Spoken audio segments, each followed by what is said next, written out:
welcome back. You're watching Political Exchange. I'm Karima Brown, and we're discussing Somalia and whether the election in Somalia is in fact the first step towards long-term stability in that country. Lisa, you have looked at piracy. Somalia has, gotten notorious as the kind of hub of piracy in the Horn of Africa.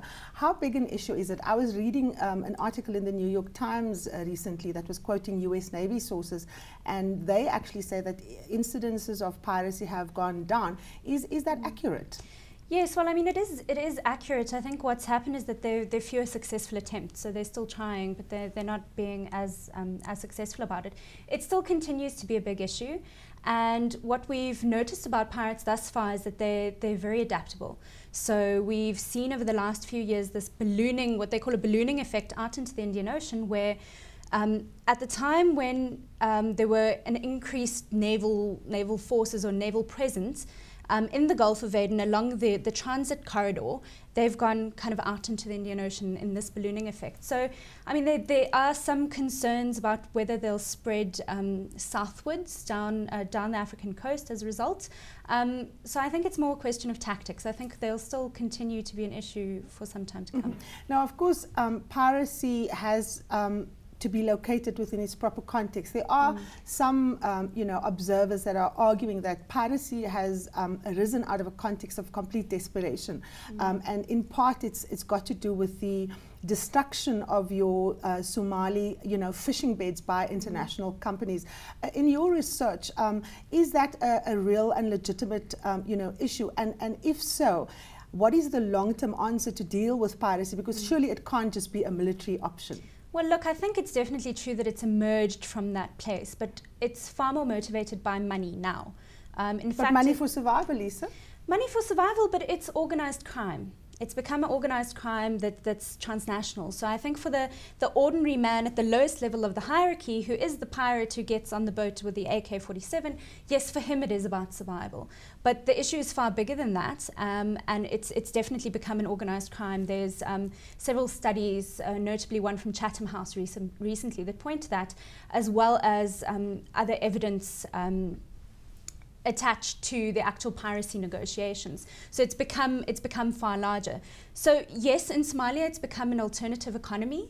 So the amount of people that are benefiting from piracy is more than just the guy who goes to get on the boat, but it's his family and the people more broadly than that. Of course, they operate on a support system.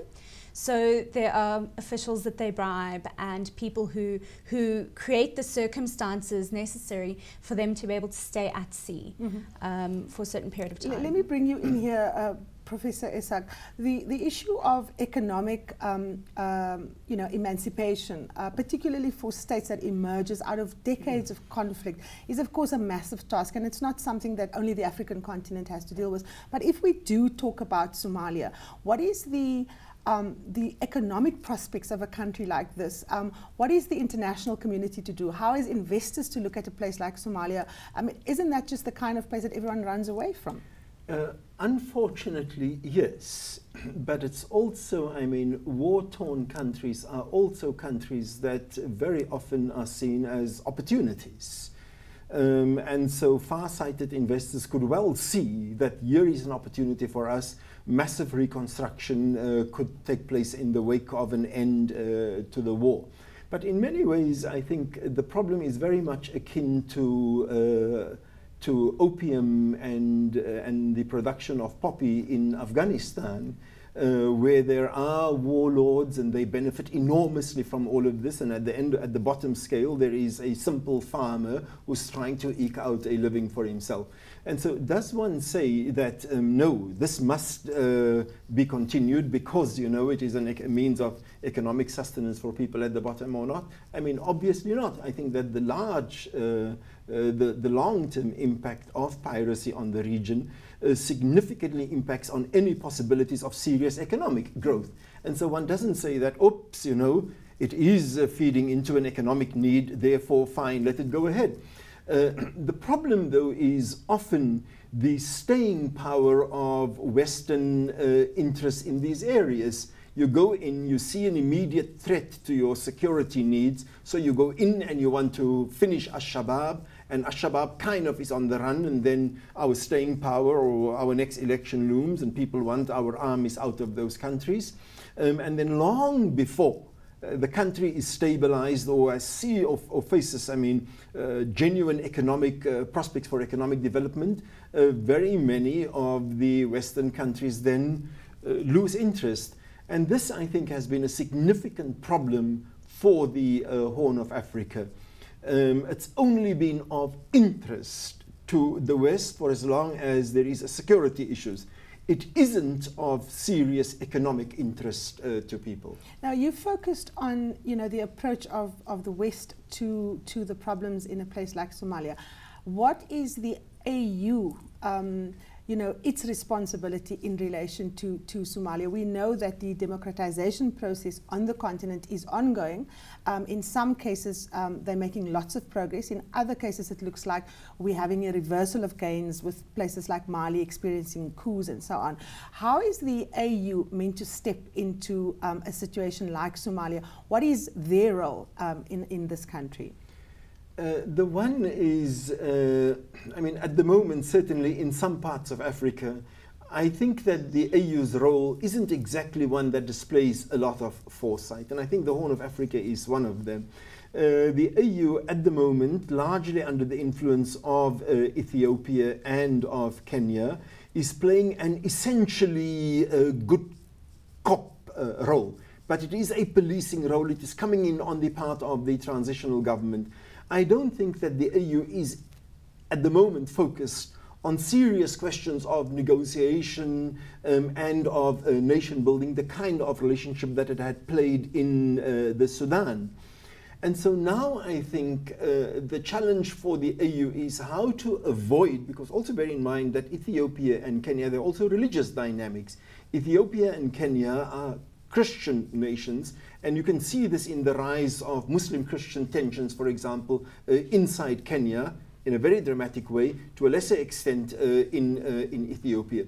So increasingly the Somalis are also seeing themselves as Muslims pitted against these infidels.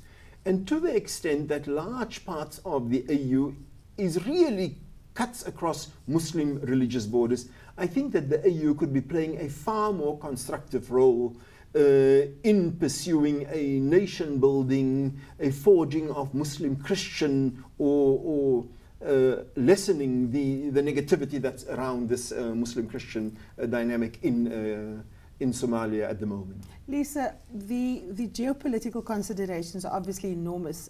Somalia is a small cog in the big Horn of Africa broader dynamics.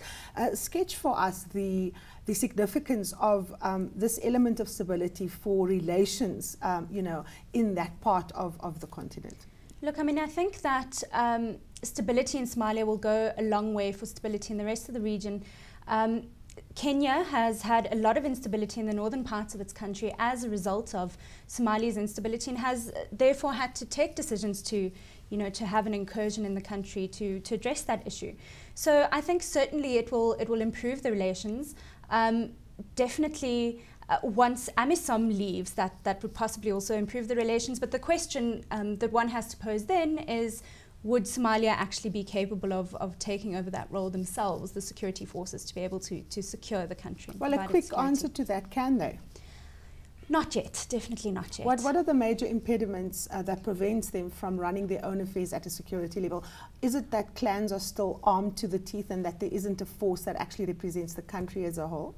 I think there's several dynamics, and I think that there has been cooperation of the TFG forces with AMISOM, but I don't think yet that there's capacity in terms of manpower, in terms of resources, and so forth, even just from that kind of basic level, to establish the institution to such a degree that it might, you know, be able to take on the security of the entire country. And I mean, we must remember that we tend to be very focused on Mogadishu, but Mogadishu is not Somalia. There's, you know, the whole rest of the country to think about as well. So it's a big task. Of course, this is a role that the AU could play. Why they're not playing it? Well, I think that, you know, the AU also has limited capacities. I mean, I think that the AU itself has to some extent been playing that role. The AU, AMISOM, has largely depended on Ethiopian and on Kenyan ground forces. And so I think Africa itself has limited resources. Given its resources, I think it has played not an insignificant role.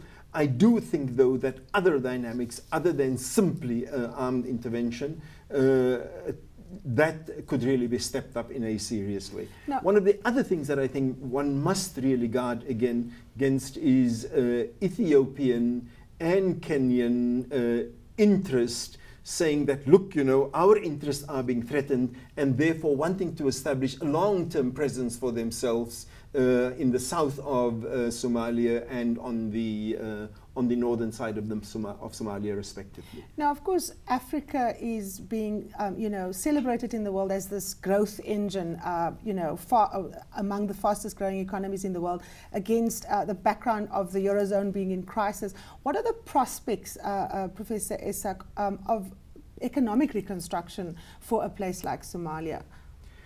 I don't think that that there are, I mean, I don't want to sound unduly pessimistic, but in the short term, I really see very little prospects for economic development in the country until there isn't going to be a much more serious consolidation of the current election victory and a stable and a greater stabilization there.